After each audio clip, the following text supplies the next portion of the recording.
One protocol that, one little digital idea that changed part of the world. After Midi, within 2 years, the explosion of hardware and software was insane.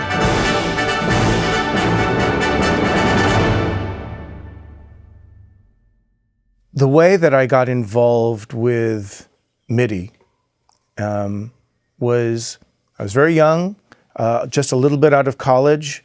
I was here in Los Angeles, and I was looking for a job, and I was at a music store, and I ran into some people from Roland, you know, the Japanese synthesizer company, Roland. So I mentioned that I was working with computers and music before there was Midi, and so the guy said, "Oh, you should come meet the head of Roland. He'd be very interested to know what you're doing." So I went, and he said, "Well, good. We need some new, we need somebody to help us develop some new technology." But this was not Midi yet. This was about a year before, and at the time they had some little synthesizers and voltage boxes that you could plug into a desktop Apple or PC, computer. So I started off with that, but within a very short period of time, some of the engineers from Roland in Japan came to my studio or my office at Roland here in LA, and they said, "We need you to stop everything you're doing. We have this new thing we're starting to work on, and we need you to spend all of your time working on that." And what they brought to my office were the first 2 keyboards with a prototype of Midi. So before I got started, the idea was already there.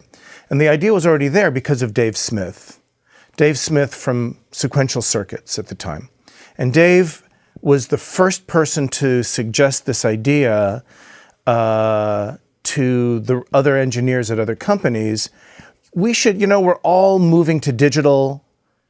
We should all work out a way that we can make our instruments connect somehow, but I don't know what it should be.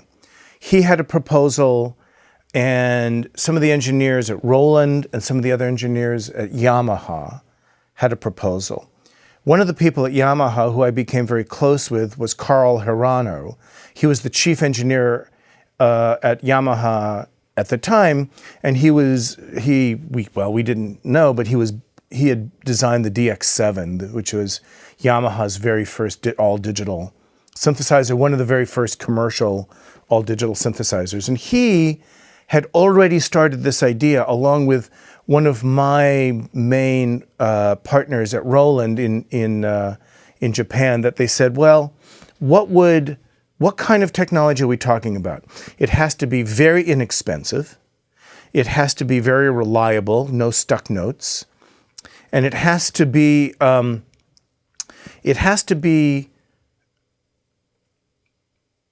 designed so that I can keep my secrets and you can keep your secrets. So we're just talking about a front door, but not what's in the house." And so when I started at Roland, the ideas were already starting, but nobody really knew how to make it happen. So it was at a NAMM show, and I was asked to be at a meeting, a private meeting, and I didn't know who was going to be there, but I just knew it was to talk about this thing, and it didn't really have a name yet. So I go to this meeting, and I had only been working at Roland a few weeks. I was really, really new, and I didn't know anybody, and nobody knew me. So I'm at this meeting, and there's Bob Moog, Tom Oberheim, Roger Lynn, Carl Hirano from Yamaha, J.L. Cooper, who was a big, designing MIDI music equipment at the time, Dave Smith, and a couple other of his partners. All of these, some of the, all the most famous synthesizer designers in the world. And they said, "Okay, so we've all agreed that we want to do something that's going to make all of these keyboards work together. Are we all agreed to do that? And everybody goes, well, maybe. Like Tom Oberheim was like, I'm really busy. They said, no, we really need to do this. So somebody has to run this. Who's going to take charge? And nobody puts up their hand. So I think, I'm not that busy. I don't even know what I'm doing. So I said, I'll do it. And they said, great. Who are you? I said, well, I'm Jeff and I work at Roland. I'm an engineer over at Roland. They said, you sure you want to do this? And I said, well, of course. I don't know what we're talking about here, but I think there's already a prototype. It's already, there's already the beginnings of the protocol. And so, yeah, let's make this work. So at the end of that meeting, I am now the president of the organization that's going to bring Midi into the world. And this was 1 year. This was in 1983, and Roland, and by 1984, all the first Midi instruments, the DX7 and the Juno 106, or the JX3P from Roland, and Akai had a couple things, and Casio had a couple things. But that 1 year was a really, really, really difficult year for me and for the whole thing. And there was many times when it was doubtful that it would really work. And not the technology, the cooperation. That was the difficult part.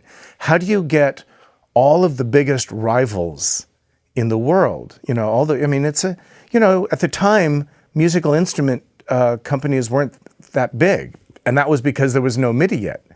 So here were all of these competitors who were being asked by me, somebody that nobody knew, are you willing to participate, that we all agree on technology that we'll all put into all of our instruments?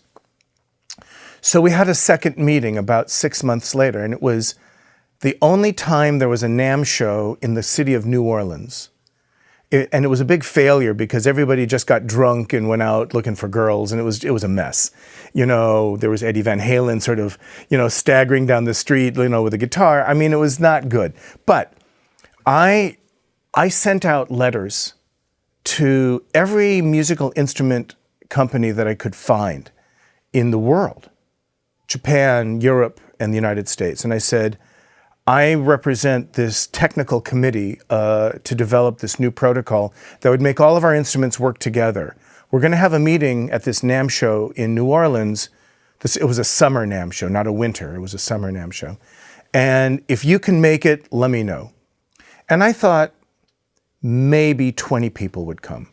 20 engineers from the companies that were at the time making a living building analog and hybrid instruments. We have the meeting, and over 100 people come, almost 120 people come. The press comes, companies I'd never heard of came. I don't even know how we got to this point. But that one day really made it work. I ran the meeting. Carl Hirano, the chief engineer from Yamaha, was representing a small group of about 4 Japanese companies that had been already building prototypes without the final protocol of Midi.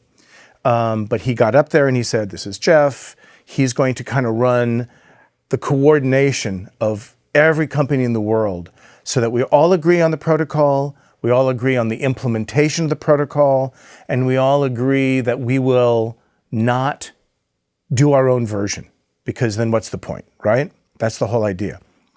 And there had already been arguments. So for example, you have 2 kinds of digital protocols, parallel and serial. And parallel is so much faster because it's 8 wires. You could send a byte in one frame, one packet.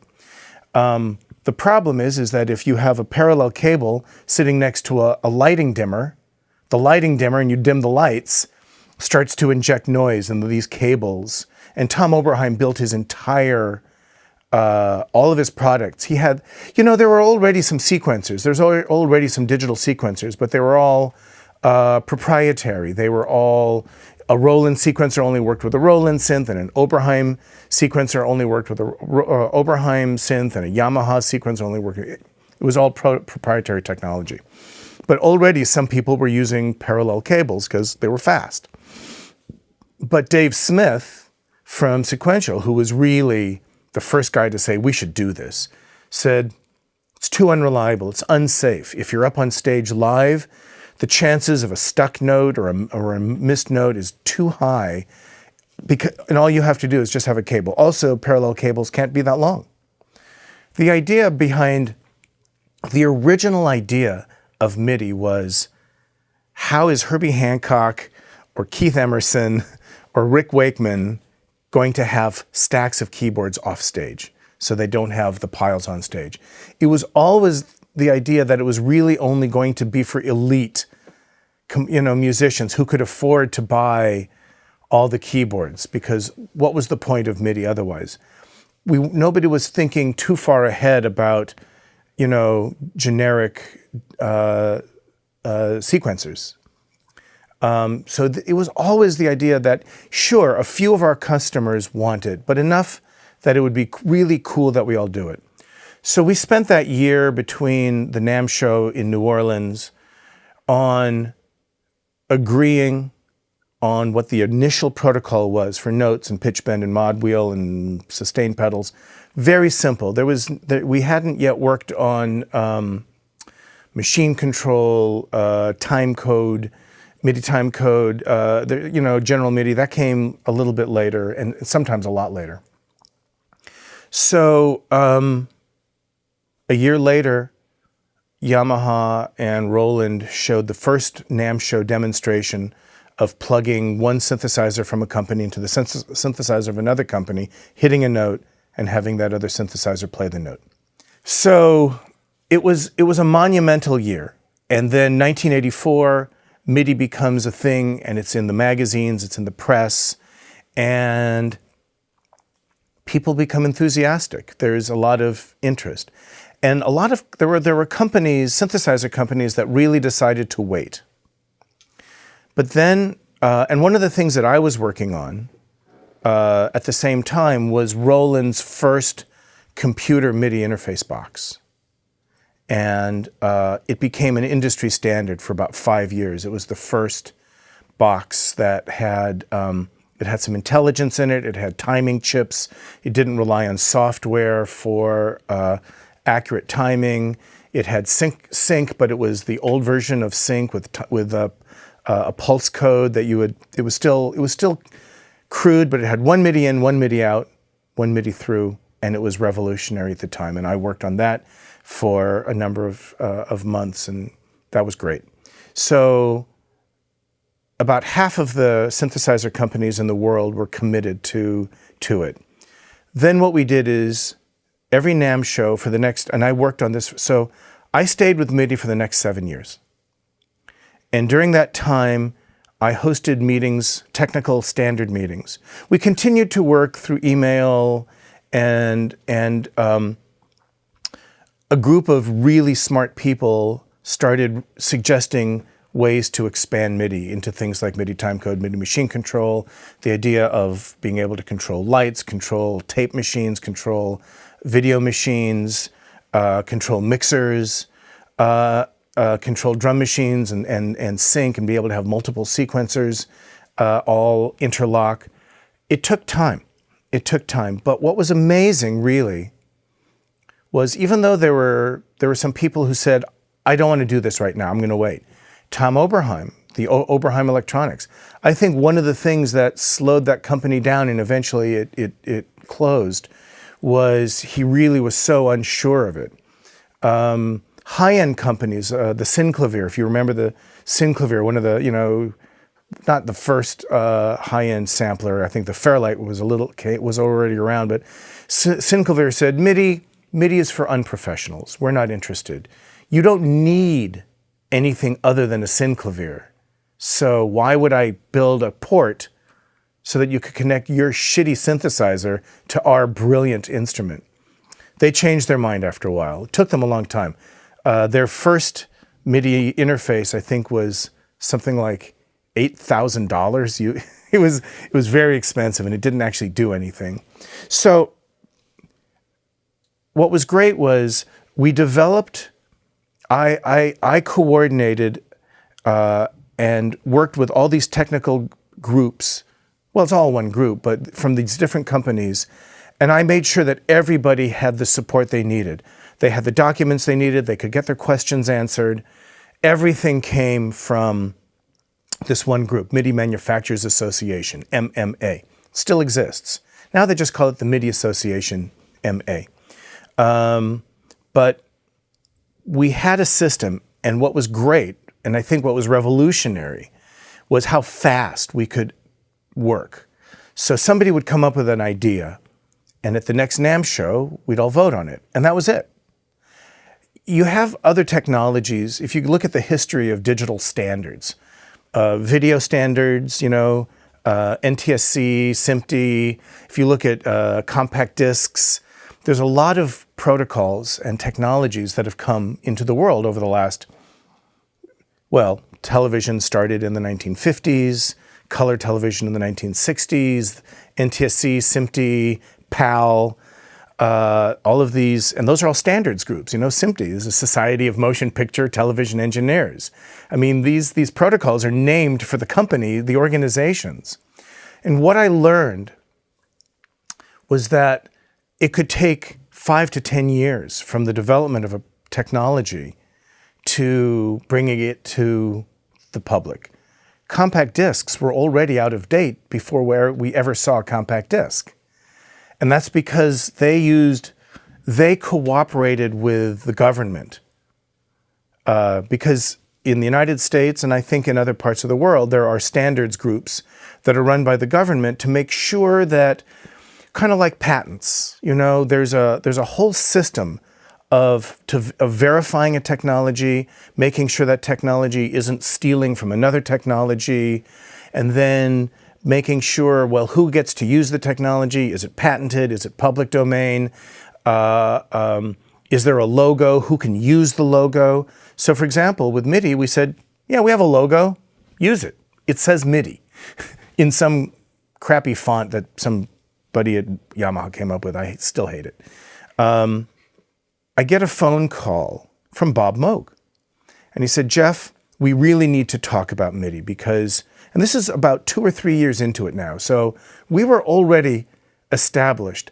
I think we were easily the fastest accepted digital protocol in history. That is, if you look at like USB and how long that took, printer cables and keyboard cables and was it RS-422 and all of these technologies sat for months or years before anybody got to touch it. By which time somebody in a lab at Philips or Sony had already replaced it with something far better. But that was going to take years and years too. So Midi, we were self-governing. We were self-regulating. We were completely on our own, and we were really happy. I think if I did anything, I created a community where everybody felt that they were achieving the same goals. And by this time, within 2 or 3 years, so many instruments had come out, and then computer interfaces, and then computer sequencers came out pretty quickly. Everybody said, "Wait a minute, this really makes the job of developing software so much easier. No more proprietary digital protocols that I have to support. I can support one, and it's easy. Midi is really simple." We did great. I think we pulled off the impossible. And I think in any other field of digital audio, video, computer technology, any and all computer technologies, SATA draw, hard drive technologies, buses, IEEE, and their protocols. IEEE takes years to release a protocol. So we clearly were disruptive. We were disruptive globally in less than a year. But by 2 years, it was obvious that there was no going back. And by that time, we'd already started to add more to it. It started being able to do more things for more people. But Bob Moog called me up. He said, Jeff, you guys are doing it all wrong. And you're going to get in trouble. You're going to get sued. You're going to have company against company suing for proprietary. You're stealing this from me. I'm friends with one of the top people in the United States who handles government oversight of digital technology. I think you need to sit and talk to this guy. And I said, well, sure, happy to, of course, Bob and I knew each other pretty well, and he's a great guy. I mean, everybody, he was one of the most likable figures. He wasn't very digital at the time in the mid-'80s. He had some computer, like for saving presets, but not much more. But he put MIDI on his instruments eventually too. But he had already lost the Moog name, and so he was already kind of floating around a little bit. But he did organize a meeting, and I attended it with one or two other engineers from the MIDI organization, MMA, and Bob, Moog, and this guy, I don't remember his name, but he worked for something called the X10 Committee, which was the way the US government certifies digital technical standards. And the way it works is somebody sends it, almost like working on a patent. You develop a protocol and you send it to his committee. They look at it and they say, okay.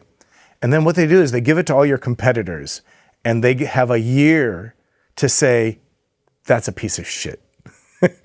So of course they will, and anybody who says, no, that won't work, that's a lousy idea, that's a terrible way to do it, you could do it better here, then whoever presented the original paper has to go back in and fix it until nobody disagrees.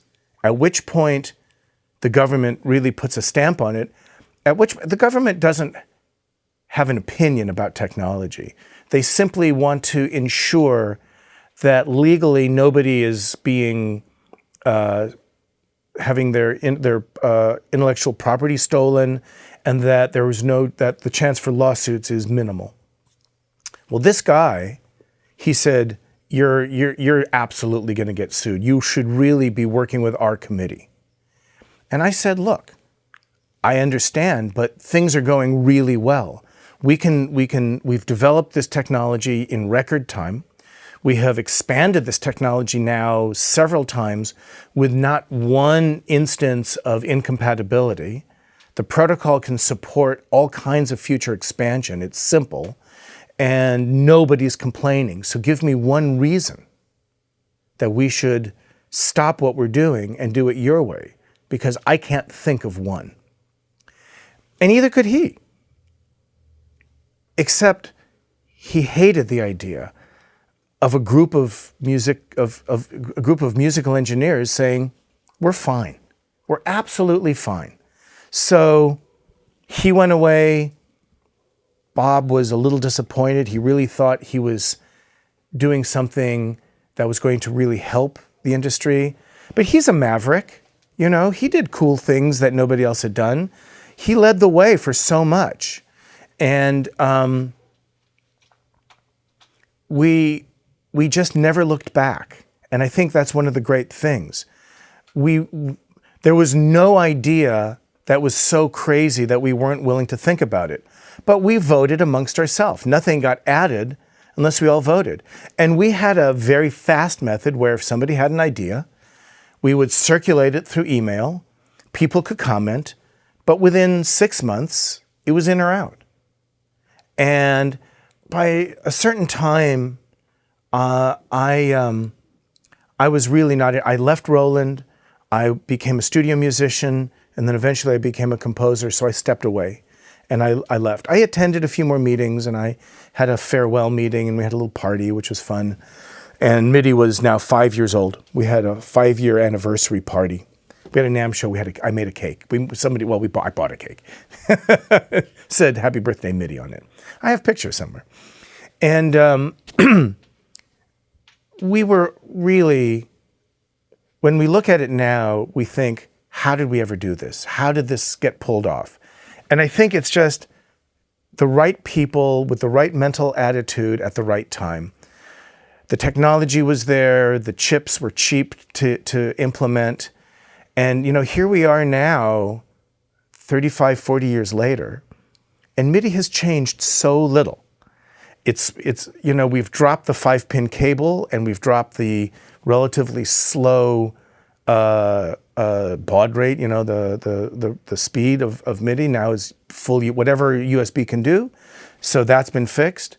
Just in the last year, we've added the multi-touch, pitch bend protocol, like for the Seaboard and these other multi-touch keyboards. So there's now, but it's still part of the same MIDI protocol. Nothing was really changed. Just some unused bytes were used in order to add this thing, because we had polyphonic aftertouch, but we didn't have polyphonic pitch bend. So it was never envisioned as a thing. So, but it was really easy to add, and it didn't take away from anything, And here we are now. There's MIDI built into most every operating system. MIDI is built into Windows. MIDI is built into Mac OS. MIDI is built into Android. MIDI is built into iOS. So there's literally billions of MIDI devices on the planet right now.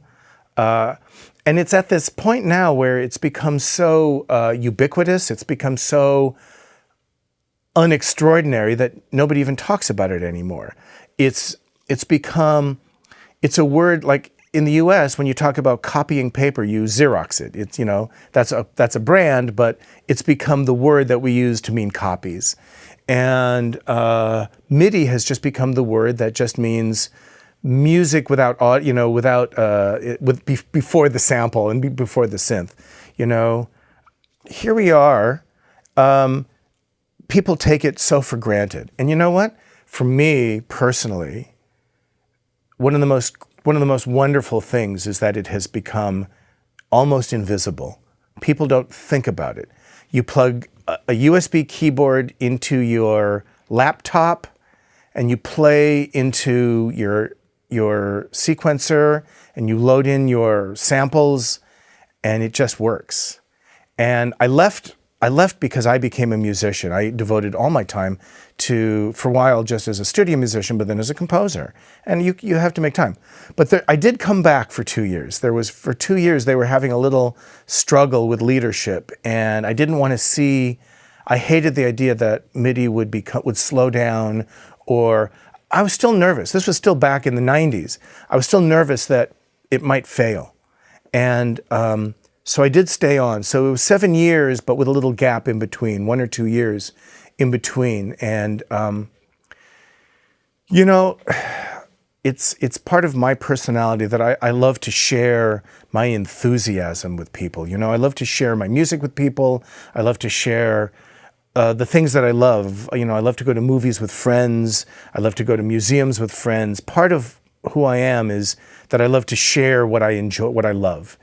And I don't know why I said yes on that one day, when I was, barely out of school, didn't really know that much about technology, just enough. I knew just enough. But I'm so glad that I did.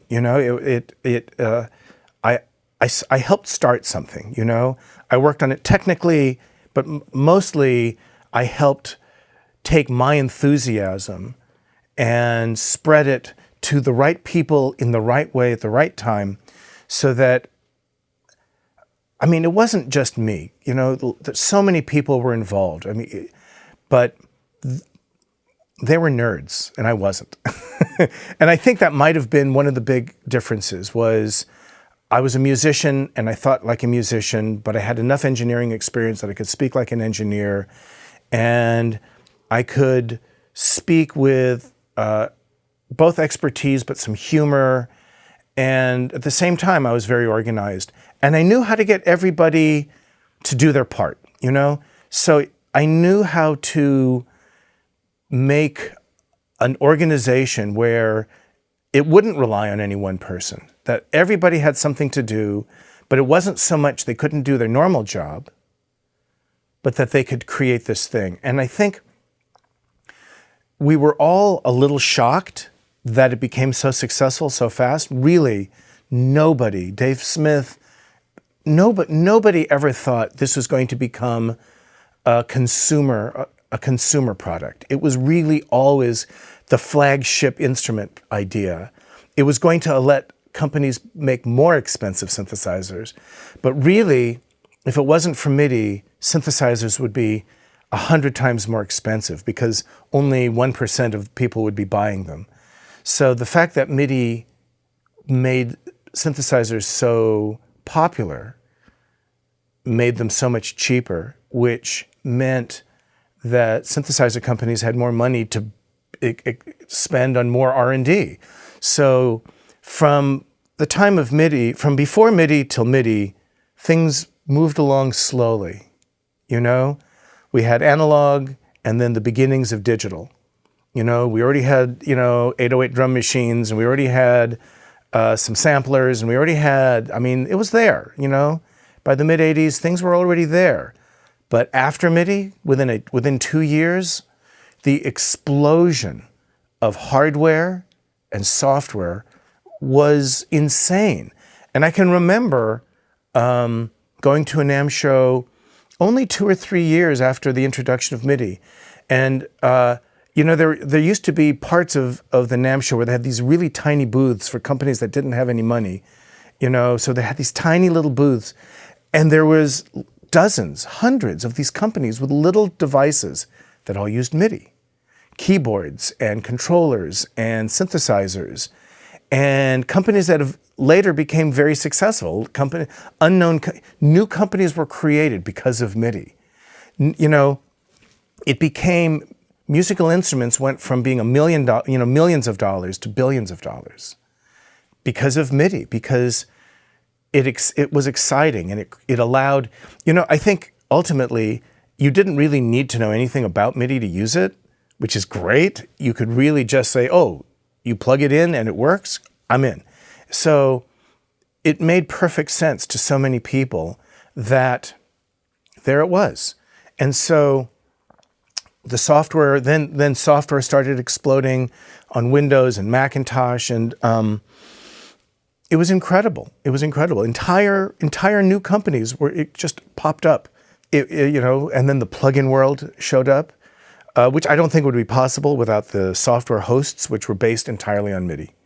So the success of VST and audio units and everything, only because of MIDI. And of course now people are synchronizing lights and fireworks. There's a fireworks protocol for MIDI. There's a lighting protocol for MIDI. There's a mixing protocol for MIDI. There's everything, It's been, and it hasn't stopped, The MIDI standard is not very changed, Couple of, big changes in the last few years, in the last 20 years, but not much. And now with multi-touch MPE, the pitch bend protocol has allowed a whole new generation of keyboards with XYZ and just a different touch. That was kind of a big hole, but that's the basic story. It started off almost like a startup, although it was from established companies, working with startup companies that they never thought would get any bigger, but did. And, I don't think anybody regrets a single thing. I think if anything, people may regret that they didn't jump in immediately. But other than that, some of the most amazing people I've ever met in my entire life, like Dave Smith or Chris Meyer, who was one of Dave Smith's designers, who came up with idea after idea after idea for years. This one guy who's no longer in the music industry at all.